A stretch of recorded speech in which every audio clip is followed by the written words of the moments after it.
వి gold trusted gold buyers మీరు తాకట్టు పెట్టిన బంగారాన్ని విడిపించి ఈ రోజు ఉన్న మార్కెట్ ధరకు కొనబడను 7771077720. నమస్కారం, నా పేరు డాక్టర్ షగుఫ్తా. నేను న్యాచురోపతి డాక్టర్ని. ఈ ఇండైజెషన్ ఇష్యూస్ అండి, ఈ ఇండైజెషన్ అని కొంతమంది పొట్ట బ్లోటింగ్గా ఉందని చెప్పేసి, కొంతమందికి గ్యాస్ట్రిక్ ప్రాబ్లం లైక్ ఎలా ఉంటుందంటే పుల్లటి తేన్పులు వస్తున్నాయని, కొంతమందికి డయాఫ్రమ్ అంటే మనం తిన్న తర్వాత మన పొట్ట పైభాగం దగ్గర మంట విపరీతమైన బరువుగా అనిపించడము. సో కొంతమంది గ్యాస్ కింద నుంచి రిలీజ్ అవ్వడం, ఇవి చాలా కామన్గా ఉంటాయి. వీటన్నిటికీ రీజన్ ఏంటి?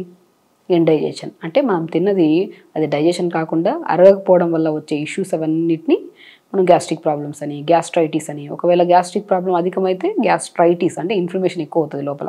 ఇవన్నీ మేజర్ రావడానికి కారణం ఏంటంటే బికాస్ ఆఫ్ లైఫ్ స్టైల్ కరెక్ట్గా లేకపోవడం వల్ల. మనం బాగా గమనిస్తే ఇలాంటి కైండ్ ఆఫ్ కంప్లైంట్స్ ఇర్రెగ్యులర్గా తినే వాళ్ళలోనే ఉంటుంది. మార్నింగ్ బ్రేక్ఫాస్ట్లో బై 7:30 to 8:30 మధ్యలో బ్రేక్ఫాస్ట్ చేయాలి. సో బ్రేక్ఫాస్ట్ చేస్తే ఈజీగా డైజెస్ట్ జ్యూస్ ఫ్రెష్గా ఉంటుంది స్టమక్లో. మంచి ఫుడ్ వేస్తే రెండు డైజెషన్ అయిపోయి మన గ్యాస్ ప్రాబ్లమ్స్, ఈ పసరు ఫామ్ అవ్వడము, తేన్పులు రావడము, అంటే కైండ్ ఆఫ్ హెవీనెస్ ఉండడం అనేది జరగదు. మనం తినేది బ్రేక్ఫాస్ట్ టైం చూస్తే 9:30, 10 o'clock తింటాం. బికాజ్ ఎందుకంటే లేట్గా తినడము, లేట్గా పడుకోవడము, అది డైజెషన్ కాక నెక్స్ట్ డే మార్నింగ్ మోషన్ అవ్వక, సో ఆ ఇబ్బందుల వల్ల మనకేమవుతుంది, మనం తొందరగా లేచినా సరే మనకు తినేటప్పటికల్లా 9:30 అయిపోతుంది. ఆ టైం తింటే మనకి ఎట్లా అవుతుంది, గ్యాస్ ఫామ్ అయిపోతుంది స్టమక్లో. లంచ్కి వచ్చాక ఇప్పుడు మనం పోనీ 9కి తిన్నాం అనుకోండి, లంచ్కి వచ్చాక ఏ టైం అవుతుంది, ఆల్మోస్ట్ 1:30, 2:30, 3 అయిపోతుంది. అట్లీస్ట్ 1:30కి తిన్నా బెటరే, 2:30, 3 కూడా తినేవాళ్ళు ఉంటారు. సో ఇర్రెగ్యులర్ ఫుడ్ హ్యాబిట్స్ ఏవైతే ఉంటాయో అప్పుడు మనం ఏమవుతుంది, మన బాడీలో 2 గ్రంథులు ఉంటాయని చెప్తాను చాలాసార్లు. ప్యాంక్రియాటిక్ గ్రంథి ఒకటి, గాల్ బ్లాడర్ గ్రంథి ఒకటి. ఈ 2 గ్రంథులు డైజెషన్ మంచి ఫ్రెష్ డైజెస్ట్ జ్యూస్ని సిక్రియేట్ చేసి స్టమక్లోకి వేసినప్పుడు మనం ఫుడ్ ఇవ్వలేదనుకోండి, అవి 2 ఏమవుతాయంటే కలిసి పసరు కింద ఒక కైండ్ ఆఫ్ ఇండైజెషన్ ఫ్లమ్ లాగా ఫామ్ అయిపోతూ ఉంటుంది అనమాట. ఇంకా డిన్నర్కి వచ్చిన తర్వాత డిన్నర్ కూడా మ్యాక్సిమం బై 6 కల్లా సూర్యాస్తమం అయిపో లోపల తినేయమంటాను. సో మ్యాక్సిమం ఏం చేస్తారు, అట్లీస్ట్ 6:30 కల్లా డిన్నర్ ఫినిష్ చేయండి. అంటే 9, 10, కొంతమంది మిడ్ నైట్ బిర్యానీలు కూడా తింటూ ఉంటారు. ఎప్పుడైతే లైఫ్ డిస్టర్బ్ అయిపోతుందో, irregular food habits, irregular sleep patterns, అటు ప్రాపర్ వాటర్ తాకపోవడము, సో ఫుడ్లో కూడా చాలా రకాలుగా మనము ఎక్కువగా పులుపులు, కారాలు ఇవన్నీ తీసుకోవడం వల్ల స్టమక్ చాలా డిస్టర్బ్ అయిపోతుంది. మన బాడీలో one of the best organ ఏదైనా ఉందంటే స్టమక్ బాగుండాలి. స్టమక్ బాగాలేకపోతేనే అన్ని ప్రాబ్లమ్స్ వస్తాయి. ఇప్పుడు తిన్న ఫుడ్ ఎక్కడికి వెళ్తుంది, పొట్లకి వెళ్తుంది. ఆ పొట్లకి వెళ్ళి అదే డైజెషన్ అయ్యి, అదే న్యూట్రిషన్, అదే బాడీలోని ఏమైనా చెత్తలాగా మోషన్ ద్వారా బయటకు రావాలి. న్యూట్రిషన్ ద్వారా బ్లడ్లోకి వెళ్ళి బ్లడ్ అంతా బాడీ అంతా సప్లై చేసి ఆర్గాన్స్ అన్ని హెల్తీగా ఉండాలి. అదే న్యూట్రిషన్ జుట్టుకి వెళ్ళి జుట్టు హెల్తీగా ఉండాలి. స్కిన్కి వెళ్ళి స్కిన్ హెల్తీగా ఉండాలి. ఇవన్నీ డిస్టర్బ్ చేయడానికి మెయిన్ కారణం స్టమక్ ఎందుకు డిస్టర్బ్ అవుతుందంటే మీరు ఇర్రెగ్యులర్గా తినడం వల్ల. సో టైంకి తింటే ఇన్ని సమస్యలు రాకుండా కాపాడుతాం. మనం అనుకుంటాం గ్యాస్ ప్రాబ్లమే కదా, ఇండైజెషనే కదా, సో ఓకేలే అనుకుంటాం. ఆ ఓకే అనే negligence it leads to hair fall, skin problems, white hair issues, బొడుగు పెరిగిపోవడము, గ్యాస్ట్రైటిస్ ప్రాబ్లమ్స్, రకరకాల సమస్యలు. ఇండైజెషన్ అని చెప్పి అశ్రద్ధ చేయకండి. ఇండైజెషన్ ఓన్లీ మన చేతులారా మనం చేసుకుంటున్న సమస్య. మనం టైంకి తినకపోతే, మనం ప్రాపర్గా వాటర్ తాకపోతే, అట్లీస్ట్ ఎవ్రీ 1 hour మనం ఎవ్రీడే మార్నింగ్ 1 hour యోగా కూడా చేయకపోతేనే వస్తాయి ఇష్యూస్. కాబట్టి indigestion issues, gastric problem, gastritis problem అనేవి అస్సలు నెగ్లెక్ట్ చేయకండి. ఒకవేళ ఉంటే బెస్ట్ ఇంగ్రీడియంట్ జీలకర్రలో ఎన్ని అద్భుతం, మనం ఇంట్లో కామన్గా యూజ్ చేస్తుంటాం కదా, జీలకర్ర ఎన్ని అద్భుతాలు ఉన్నాయి తెలుసా. మోర్ ఐరన్, రిచ్ ఐరన్ కలిగి ఉన్నది ఏంటంటే జీలకర్ర తెలుసా. యాంటీ ఇన్ఫ్లమేటరీగా, అంటే ఇన్ఫ్లమేషన్స్ రాకుండా, ఇప్పుడు నేను గ్యాస్ట్రైటిస్ అని చెప్పాను కదా, ఐటిస్ is nothing but inflammation. So infections రాకుండా యాంటీ ఇన్ఫ్లమేటరీగా పనిచేస్తుంది. రిచ్ యాంటీ ఆక్సిడెంట్స్ ఉంటాయి, అంటే మనకి ఇమ్యూనిటీ బాగా పెరగడానికి యాంటీ ఆక్సిడెంట్స్ చాలా ఇంపార్టెంట్, అది కూడా రిచ్గా ఉంటుంది దాంట్లో. సో ఇన్ని రకరకాల, సో హార్ట్ హెల్తీగా ఉండాలన్నా, ఫ్రెష్ డైజెస్టివ్ జ్యూస్ సిక్రియేట్ చేయడానికైనా, సో సూదనింగ్గా ఉండాలన్నా, కడుపులో మంటలు, ఇరిటేషన్స్ ఇవన్నీ తగ్గాలంటే అద్భుతమైన ఇంగ్రీడియంట్ ఏంటి, మన ఇంట్లో వండే వాళ్ళలో జీలకర్రని ఒక 1/2 స్పూన్ అంత జీలకర్ర తీసుకోండి. 10-15 ఆకులు పుదీనా ఆకులు వేయండి, లైట్గా మరిగించి ఫిల్టర్ చేసుకొని తాగండి. ఆ అద్భుతం రోజు తాగుతుంటే 10-15 డేస్లో గ్యాస్ట్రైటిస్, ఇండైజెషన్స్, అధిక బరువు ఉంటే అధిక బరువు తగ్గించి హార్ట్ హెల్తీగా ఉంచడానికి, అండ్ మన బాడీలో గుడ్ కొలెస్ట్రాల్ని పెంచి బ్యాడ్ కొలెస్ట్రాల్ని కూడా తగ్గించడానికి ఒక అద్భుతమైన ఇంగ్రీడియంటే, మంచి ఔషధ గుణాలున్న సీడ్సే కుమిన్ సీడ్స్, అవే జీలకర్ర. సో జీలకర్రని మనం జీలకర్రతో పాటు ఒక అర స్పూన్ అంత జీలకర్ర, 20 ఆకులు పుదీనాలో మంచి ఆక్సిజన్ ఉంటుంది. ఈ రెండింటిని నీళ్ళు వేసుకొని లైట్గా మరిగించుకొని ఫిల్టర్ చేసుకోండి. ఎర్లీ మార్నింగ్ బ్రష్ అయిన తర్వాత ఈ వాటర్ తాగండి. మీ గ్యాస్ట్రిక్ ప్రాబ్లమ్స్, బరువు తగ్గడానికి అన్నిటికీ బెస్ట్ సొల్యూషన్. ఇంకా కాన్స్టిపేషన్, క్రానిక్గా ఎవరికైనా మోషన్ అవ్వకపోయినా కూడా జీరా పుదీనా వాటర్ తాగితే మోషన్ అవ్వడానికి కూడా చాలా ఛాన్సెస్ చాలా ఉంటాయి. సో కాబట్టి ఇవి తాగడము, రెగ్యులర్ యోగా చేసుకోవడము, throughout the day proper water తాగడము, ఓవర్ థింకింగ్ వదిలేస్తే ఏ సమస్యలు ఉండవు. ఈ థైరాయిడ్ ఇష్యూస్ అండి, చాలా మందిలో ఏమనుకుంటారంటే ఒక అపోహ ఉంది, ఆడవాళ్ళలోనే వస్తుంది థైరాయిడ్. ఆడవాళ్ళలోనే కాదు, మగవాళ్ళలో కూడా థైరాయిడ్ వచ్చే ఛాన్సెస్ ఉంటాయి. ఈ థైరాయిడ్ గ్లాండ్ ప్రతి ఒక్కరిలో ఖచ్చితంగా ఉంటుంది. ఆడవాళ్ళలో, మగవాళ్ళలో ప్రతి ఒక్కరిలో ఉంటుంది. చిన్నపిల్లలు, పెద్దవాళ్ళలో ప్రతి ఒక్కరు ఉంటుంది. ఒక బటర్ఫ్లై షేప్ ఇక్కడ ఉంటుంది మన దగ్గర. సో ఇక్కడ కంపల్సరీ ఇక్కడ థైరాయిడ్ గ్లాండ్ ఉండడం వల్ల ఇది ఒకవేళ ఓవర్ ప్రొడక్షన్ ఉందంటే దాన్ని హైపర్ థైరాయిడిజం అని, సో ప్రాపర్గా రిలీజ్ అవ్వలేదు అనుకోండి, ఇది మనం హైపోథైరాయిడిజం అని, కరెక్ట్గా రిలీజ్ అయితే థైరాయిడ్ లేదని అంటుంటాం యాక్చువల్లీ. సో థైరాయిడ్ ఎందుకు వస్తుంది? ఏ డెఫిషియన్సీ వల్ల వస్తుంది? అయోడిన్ డెఫిషియన్సీ వల్ల కానీ, సెలీనియం డెఫిషియన్సీ వల్ల కానీ, జింక్ డెఫిషియన్సీ వల్ల కానీ, ఐరన్ డెఫిషియన్సీ వల్ల కూడా మనకి ఛాన్సెస్ ఉన్నాయి థైరాయిడ్ రావడానికి. థైరాయిడ్ వచ్చిన వెంటనే సిమ్టమ్స్ చూసారా మనకి ఎలా ఉంటుందంటే జుట్టు రాలడం, విపరీతమైన నిస్సత్తుగా నీరసంగా అనిపించడము, బాడీ ఎనర్జీ అసలు ఉండదు. కొంతమందిలో ఏంటంటే అసలు తినే ఫుడ్ చాలా తక్కువ ఉన్నా ఈ థైరాయిడ్ వల్ల విపరీతమైన బరువు పెరిగిపోతారు. అసలు బరువు పెరగడం పక్కన పెట్టి అసలు బరువు ఉన్నాము, మనకు బరువు ఉంటే నచ్చదు. సో బరువు తగ్గించుకోవడానికి మనం ప్రయత్నాలు చేస్తాం కదా, ఆ ప్రయత్నాలు మీరు 100% పెట్టినా సరే కంపారిటివ్లో నార్మల్ థైరాయిడ్ లేని వాళ్ళకి, థైరాయిడ్ ఉండే వాళ్ళకి మనం మాట్లాడుకుంటే, సో మనం హెల్దీగా మార్నింగ్ జావ తాగండి, లంచ్కి వచ్చాక బ్రౌన్ రైస్ కానీ, రెడ్ రైస్ కానీ తక్కువ క్వాంటిటీలో తీసుకోండి, డిన్నర్కి వచ్చాక జొన్న రొట్టె కానీ, రాగి దోశ కానీ ఇట్లాంటివి తీసుకోండి అని చెప్తుంటాం డైట్లో. సో ఇదే సేమ్ థైరాయిడ్ ఉన్నవాళ్ళు, థైరాయిడ్ లేని వాళ్ళు సేమ్ డైట్ ఫాలో అవుతుంటారు ఇంట్లో ఇద్దరు. సో ఇదే డైట్ థైరాయిడ్ ఉండే వాళ్ళు ఫాలో అవుతుంటారు, థైరాయిడ్ లేని వాళ్ళు చెప్పాను కదా. థైరాయిడ్ లేని వాళ్ళు ఫాలో అవడం వల్ల ఈ డైట్ వితిన్ స్పాన్ ఆఫ్ 1 వీక్లో 1.5 kg, లేదంటే 1 మంత్లో 2 to 3 kgs తగ్గే ఛాన్సెస్ ఉంటాయి. అదే థైరాయిడ్ ఉండే వాళ్ళు same diet, same yoga, proper water తాగుతున్నా సరే వాళ్ళ మెటబాలిజం చాలా లోగా ఉండడం వల్ల వాళ్ళు ఎన్ని ప్రయత్నాలు చేసినా 1.5 to 2 kgs కూడా చాలా గగనం తగ్గడం. అదే ఇదే డైట్లో కొద్దిగా మనం చెప్పాను సెలీనియం కానీ, అయోడిన్ కానీ ఇవన్నీ యాడ్ చేసి, జింక్ కానీ, ఐరన్ కానీ వీటిని మనం ఫుడ్ రూపంలో యాడ్ చేసేసామనుకోండి, సో మనం చేసే ప్రయత్నం వెయిట్ లాస్ కోసం ఏదైతే చేస్తున్నామో అది డెఫినెట్గా నార్మల్ థైరాయిడ్ లేని వాళ్ళకి ఎంత రిజల్ట్ వస్తుందో థైరాయిడ్ ఉండే వాళ్ళకి కూడా అంతే రిజల్ట్ వస్తుంది. At the same time thyroid కూడా చాలా వరకు కంట్రోల్లోకి వచ్చేస్తుంది మనకి. అందులో మేజర్ పార్ట్ థైరాయిడ్ని కంట్రోల్ చేయడానికి యోగా. నేను చాలా వీడియోస్లో కూడా చెప్పాను, అండ్ ఒక ప్రాక్టికల్గా కూడా ఒక వీడియోలో చూపించాము కూడా. మనం భుజంగాసన్ అంటారు, అంటే మనం బోర్లా పడుకొని మనం మంచిగా చెస్ట్ లెవెల్లో చేతులు పెట్టుకొని మనం మెడని పైకి లిఫ్ట్ చేస్తాం, ఈ గ్లాండ్ని పైకి స్టిమ్యులేట్ చేస్తాం. అది అద్భుతమైన ఆసన్ భుజంగాసన్. ఒకటి సర్పాసన్, ఒకటి ధనురాసన్. ఇవి అద్భుతమైన ఆసనాస్ అండి. ఇవి థైరాయిడ్ని స్టిమ్యులేట్ చేయడానికి యూస్ అవుతాయి అండ్ ప్రాపర్గా వర్క్ చేయడానికి యూస్ అవుతాయి థైరాయిడ్ గ్లాండ్. కాబట్టి థైరాయిడ్ కరెక్ట్గా ఉంటే మెటబాలిజం కరెక్ట్గా ఉంటుంది. అది కరెక్ట్గా ఉండాలంటే మనం 100% ఎక్కువ ఇంపాక్ట్ ఏది ఉంటుంది అంటే యోగా. ప్రతిరోజు అట్లీస్ట్ 45 minutes మొత్తం ఆసనాస్తో పాటు థైరాయిడ్ని స్టిమ్యులేట్ చేసే ఆసనాస్ కూడా యాడ్ చేసుకోండి. దానివల్ల లెథార్జిక్నెస్ తగ్గుతుంది, వీక్నెస్ తగ్గుతుంది, యాక్టివ్గా ఉంటాం, మెటబాలిజం స్పీడ్ అవుతుంది. తగ్గాలనుకుంటే వాళ్ళు బరువు తగ్గుతారు. కొంతమంది బరువు ఎంత తిన్నా పెరగరు థైరాయిడ్ ఉండే వాళ్ళు కొన్ని కేసెస్లో. అలాంటి వాళ్ళు మెటబాలిజం స్పీడ్ అవ్వడం వల్ల వాళ్ళ బాడీలో ఏ అబ్నార్మాలిటీ ఉందో అది రికగ్నైజ్ చేసుకొని అది కరెక్ట్గా ఉండేలాగా చేసుకొని బరువు తక్కువ ఉంటే బరువు పెరుగుతారు, బరువు ఎక్కువ ఉంటే బరువు తగ్గుతారు. సింపుల్. కాబట్టి మనం బ్రెజిల్ నట్ అని దొరుకుతుంది, ఐడియా ఉంది కదా బ్రెజిల్ నట్. ఈ మధ్య థైరాయిడ్ వాళ్ళకి చాలా ఫేమస్. బొబ్బర్లు కూడా, బొబ్బర్లు అంటారు కదా, అలసందలు అంటారు కొన్ని ప్లేసెస్లో. వీటిని రెగ్యులర్గా ఫుడ్లో యాడ్ చేసుకుంటూ ఉండండి. మనం ఎప్పుడైతే బ్రెజిల్ నట్ని డైలీ 1 లేదా 2 పొద్దున పూట నానబెట్టి ఈవినింగ్ టైమ్స్లో తీసుకుంటుంటే సెలీనియం డెఫిషియన్సీ తగ్గి థైరాయిడ్ చాలా వరకు కంట్రోల్లోకి వస్తుంది. అండ్ బొబ్బర్లలో కూడా మంచి కంటెంట్ ఉంటుంది కాబట్టి బొబ్బర్లు కూడా నానబెట్టుకొని ఉడకబెట్టి మనం అప్పుడప్పుడు రసం చేయమంటుంటాను, బొబ్బర్ల రసం. లేదంటే బొబ్బర్లతో మనం ఉడకబెట్టుకొని మనం స్నాక్లో మనం స్ప్రౌట్ లాగా తీసుకుంటారు కొంతమంది, లేదంటే ఉడకబెట్టుకొని మనం జస్ట్ పోపులాగా వేసుకొని ఒక బౌల్లో తినమంటుంటాను నేను. చాలా టేస్టీగా ఉంటుంది, చాలా హెల్తీ, మంచి ప్రోటీన్ కూడా ఉంటుంది.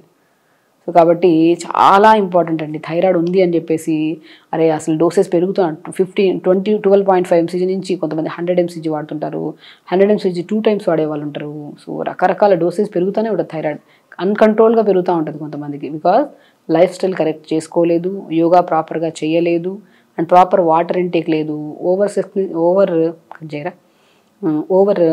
స్ట్రెస్ని కంట్రోల్ చేసుకోలేదు. ఇలాంటి కండిషన్స్ ఉన్నప్పుడు మనం ఖచ్చితంగా థైరాయిడ్ని అధిగమించలేము. అంటే పెరుగుతూనే ఉంటుంది, అది డోసేజ్ పెరుగుతూనే ఉంటుంది ట్యాబ్లెట్. ఎప్పుడైతే మనం correct yoga, correct proper water, stress తగ్గించుకొని బ్రెజిల్ నట్స్ కొద్దిగా, బొబ్బర్లు కొద్దిగా, తోటకూర కొద్దిగా రెగ్యులర్గా తీసుకోవడము, ఈవెన్ వెజిటబుల్స్ ఎక్కువ తీసుకోవడము, జంక్ ఫుడ్స్కి చాలా వరకు దూరంగా ఉంచడము, ఇవన్నీ అలవాటు చేసుకుంటే థైరాయిడ్ కంట్రోల్ వస్తుంది, డోసెస్ తగ్గించుకోవచ్చు, మెటబాలిజం స్పీడ్ అవ్వడం వల్ల బరువు ఉంటే బరువు తగ్గుతాము. వెరీ ఇంపార్టెంట్, జుట్టు హెల్తీగా ఉంటుంది. థైరాయిడ్ వల్ల మనం బాగా గమనించాల్సింది ఏంటంటే జుట్టు బాగా రాలుతుంటుందండి. అసలు ఎంత రాలుతుంటుందంటే ఇలా ముట్టుకుంటే ఇలా రాలుతుంటుంది. ఆ కంట్రోల్ కూడా కంట్రోల్లోకి వచ్చేస్తుంది. స్కిన్ కూడా చాలా హెల్తీగా ఉంటుంది, యంగ్గా ఉంటుంది స్కిన్. సో థైరాయిడ్ ఉందని బాధపడడం వదిలేసి, థైరాయిడ్ ఉంటే ఫస్ట్ చేయాల్సిన మెయిన్ పద్ధతి yoga. Next sleep and water intake very important. Brazil nuts, తోటకూరలు అండ్ బొబ్బర్లు మనం ఇవన్నీ రెగ్యులర్గా పెట్టుకోవడం ఫుడ్లో. అండ్ వెరీ ఇంపార్టెంట్ కొద్దిగా జ్యూసెస్ రెగ్యులర్గా తీసుకోవడము, హెల్దీ ఫుడ్స్ తీసుకోవడము, అండ్ వెరీ ఇంపార్టెంట్ జంక్ ఫుడ్స్కి చాలా వరకు దూరంగా ఉండడము. అండ్ నేను చెప్పాను యోగాలో కూడా పర్టికులర్గా థెరపటిక్ యోగా అని ఉంటుంది. అంటే సో థైరాయిడ్కి కొన్ని స్టిమ్యులేటింగ్ ఆసనాస్ ఉంటాయి. మనం ప్రీవియస్ ఒక వీడియో కూడా చేసాము, అందులో ప్రాపర్గా 8-9 ఆసనాస్ చూపించాను నేను. అవి చేసుకుంటే థైరాయిడ్ దరిదాపుల్లో రాదు. సో హెల్దీగా ఉంటాం, హ్యాపీగా ఉంటాం. అండ్ థైరాయిడ్ ఉందన్న స్ట్రెస్ ఉండదు. మెడిసిన్ కూడా రాను నార్మల్ లెవెల్స్కి వచ్చేసింది అనుకోండి, 4-5 సార్లు టెస్ట్ చేయించుకున్నా కూడా నార్మల్లోకి వచ్చింది అనుకోండి, ఆ డోసేజ్ కూడా తగ్గిపోద్ది. కొన్ని కేసెస్లో తీసేయాల్సిన అవసరం కూడా పడుతుంది మెడిసిన్స్. ఈ పిగ్మెంటేషన్ అండి, చిన్నపిల్లల్లో కానీ పెద్దవాళ్ళలో కానీ ఈ పిగ్మెంటేషన్ ఎక్కువైపోయింది. స్కిన్ డ్రై అయిపోవడము. అండ్ వెరీ ఇంపార్టెంట్ ఏంటంటే చాలా మందిలో స్కిన్ ఎలర్జీస్ రావడము, స్కిన్ ఇచ్చింగ్ ఉండడము. ఒకటి కాదు, ఎన్నో రకాల సమస్యలు, అన్ని స్కిన్కి సంబంధించినవే. అసలు ఎందుకు స్కిన్ ఇలా అయిపోతుంది? అసలు ఆడవాళ్ళలో మెనోపాజ్ టైంలో మంగు మచ్చలు రావడము, అండ్ మన ప్రీ మెనోపాజల్ సిమ్టమ్స్లో కూడా కొంతమందికి రకరకాల మంగు మచ్చలు, స్కిన్ లూజ్ అయిపోవడం జరిగిపోతుంటుంది. సో మెచ్యూర్ అవుతున్నప్పుడు పిల్లలు, సో ప్యూబర్టీ టైంలో కూడా వీళ్ళకి ఏంటంటే ఫేస్ మొత్తం పింపుల్స్ వచ్చేయడం. ఇవన్నీ ఫేస్కి సంబంధించిన ప్రాబ్లమ్స్ ఎందుకు వస్తున్నాయి? ఓన్లీ బికాజ్ ఆఫ్ గట్ క్లీన్గా లేకపోవడం వల్ల. గట్ హెల్తీగా ఉందంటే స్కిన్ ఆటోమేటిక్గా గ్లో వస్తుంది. మనం ప్రాపర్ వాటర్ తాగుతున్నామా లేదా చాలా important. Very very important coconut oil. నేను చాలా కేసెస్లో చెప్తుంటాను, డ్రై స్కిన్ ఉన్నా, సో ఆయిలీ స్కిన్ ఉండేవాళ్ళు కొద్దిగా లిమిట్గా యూజ్ చేసుకుంటాము. నార్మల్ హెల్తీ స్కిన్ ఉన్నా సరే అట్లీస్ట్ మనము అది ఆయిల్తో అప్లై చేసుకోవడము. ఆయిల్ అప్లై చేసుకొని బాడీ అంతా ఒక 5 to 10 minutes లేదంటే ½ an hour టైం ఉంటే ఉంచుకొని కొద్దిగా ఎండ కూర్చొని కొద్దిగా యోగా లాంటివి చేసుకొని దాని తర్వాత గోరువెచ్చని నీళ్ళతో స్నానం చేయండి. స్కిన్ ఎప్పుడు డ్రై అవ్వదు అండ్ పిగ్మెంటేషన్ అసలు ఉండదు. మనం అనుకుంటాం పిగ్మెంటేషన్ అంటే ఫేస్లోనే వస్తుందండి, బాడీ అంతా పిగ్మెంట్ అయి ఉంటుంది. కొంతమందిలో అండర్ ఆర్మ్స్లో పిగ్మెంటేషన్ ఉంటుంది, పెల్విక్ పార్ట్స్లో పిగ్మెంటేషన్ ఉంటుంది, నెక్ దగ్గర పిగ్మెంటేషన్ ఉంటుంది. ఇవన్నీ only because of proper life style లేకపోవడం వల్ల, ప్రాపర్ మెయింటెనెన్స్ లేకపోవడం వల్ల, ఆయిల్ శుద్ధి లేకపోవడం వల్ల. నేను చాలా వరకు అంటుంటాను, ఆయిల్ అప్లై చేసుకుంటా ఉండండి, కొబ్బరి నూనె అండి అల్టిమేట్. స్కిన్కి సంబంధించిన ప్రాబ్లమ్స్ నాట్ ఓన్లీ పిగ్మెంటేషనే కాదు, మనకి ఆల్మోస్ట్ స్కిన్ ఎలర్జీస్ ఉంటుంది. కొంతమంది చాలామందికి దురద ఉంటుంది. లైక్ ఎప్పుడైనా సరే మనం ఎటైనా ఫంక్షన్స్కి వెళ్ళాము, సంథింగ్ ఎటైనా ఇంటికి వెళ్ళాము, అనుకోకుండా వేరే వాళ్ళ టవల్ గాను సంథింగ్ ఎప్పుడో ఒకసారి బై మిస్టేక్గా వాడామనుకోండి, వాళ్ళకి ఏదైనా ఎలర్జీ ఉందనుకో మనకు తొందరగా స్ప్రెడ్ అవుతుంది. ఆ స్ప్రెడ్ అయిన తర్వాత ఆ ఎలర్జీ ఏదో మెడిసిన్స్ వాడో ఏదో ఒకటి చేసి స్ప్రెడ్ మనం ఎలర్జీ తగ్గించుకున్నాం, కానీ దాని తర్వాత వచ్చే మచ్చలు ఉంటుంది ఉండదు, ఒక పిగ్మెంటేషన్ లాగా నల్ల మచ్చలాగా ఫామ్ అవుతుంటాయి చాలా వరకు. అసలు పోవు. ఎన్నో రకాల క్రీమ్స్, ఆయిల్స్ అన్నీ వాడుతుంటారు, దానికి అసలు సొల్యూషన్ ఉండదు. అసలు ఇవన్నీ ఎందుకు వస్తాయంటే, అసలు ఇవన్నీ రాకుండా మనం మెయింటైన్ చేయాలంటే వారానికి ఒకసారి ఆయిల్ అప్లై చేసేసుకొని కొబ్బరి నూనె మంచిగా మన స్కిన్ హెల్తీగా ఉంటే మనకు అంతకుమించిన ఆనందం ఏముంది. కొద్దిగా ఎండ కూర్చున్నాం అనుకోండి 1 hour, వచ్చాక మంచిగా గోరువెచ్చని నీళ్ళతో స్నానం చేసాం అనుకోండి, దెబ్బకి స్కిన్ సెట్ అయిపోతుంది. అప్పుడు ఎలర్జీస్ రావు. కొబ్బరి నూనె అండి, అది కోకోనట్ ఆయిల్ కూడా నేను చాలా వరకు చెప్తుంటాను. కోకోనట్ ఆయిల్ని మనం ఎంత యూజ్ చేస్తుంటామో కొబ్బరి వాటర్ని కూడా మనం కొబ్బరి బొండం వాటర్ తెచ్చుకొని వారానికి 1 లేదా 2 సార్లు మంచిగా తీసుకోండి. అది కూడా స్కిన్కి చాలా మంచిది, హైడ్రేటెడ్గా ఉంటుంది. నేను చాలా కేసెస్లో పిగ్మెంటేషన్ ఫేస్కి చాలా ఉందంటే మనం కొబ్బరి బొండం నీళ్ళు తెచ్చుకొని కొబ్బరి నీళ్ళు తెచ్చుకొని ఆ కొబ్బరి నీళ్ళని ఐస్ ట్రేలో వేసేసేయండి. ఐస్ ట్రేలో వేసిన దాన్ని డైలీ ఒక ఐస్ ట్రేలో వేసేసుకొని డైలీ పొద్దున సాయంత్రం ఒక ఐస్ క్యూబ్ని, కొబ్బరి నీళ్ళతో చేసిన ఐస్ క్యూబ్ని తీసుకొని ఫేస్కి అంతా అప్లై చేసుకోండి. లేదు ఇంకా బెస్ట్ సొల్యూషన్ ఏంటంటే ఒక బౌల్లో వాటర్ తీసుకోండి, కొబ్బరి నీళ్ళతో చేసిన ఐస్ క్యూబ్స్ 4-5 ఐస్ క్యూబ్స్ అందులో వాటర్ వేసుకొని ఫేస్ని డిప్ చేయండి. ఆ పఫీనెస్ తగ్గుతుంది, చాలా గ్లో వస్తుంది. అదే మనం కొబ్బరి నీళ్ళతో చేసుకున్న ఐస్ క్యూబ్ ఫేస్కి అప్లై చేయండి పొద్దున సాయంత్రం ఒకసారి, పిగ్మెంటేషన్ తగ్గుతుంది. మంగు మచ్చలు కూడా చాలా మంచిది. అండ్ వాటితో పాటు ఇంటేక్ ఆఫ్ వాటర్, అది అప్లై చేసుకుంటే సరిపోతుంది అంటే ఇంటేక్ ఆఫ్ వాటర్. అండ్ అద్భుతం ఏంటంటే డ్రాగన్ ఫ్రూట్ స్కిన్కి చాలా మంచిది. అండ్ క్యారెట్, బీట్రూట్, ఉసిరికాయ జ్యూస్.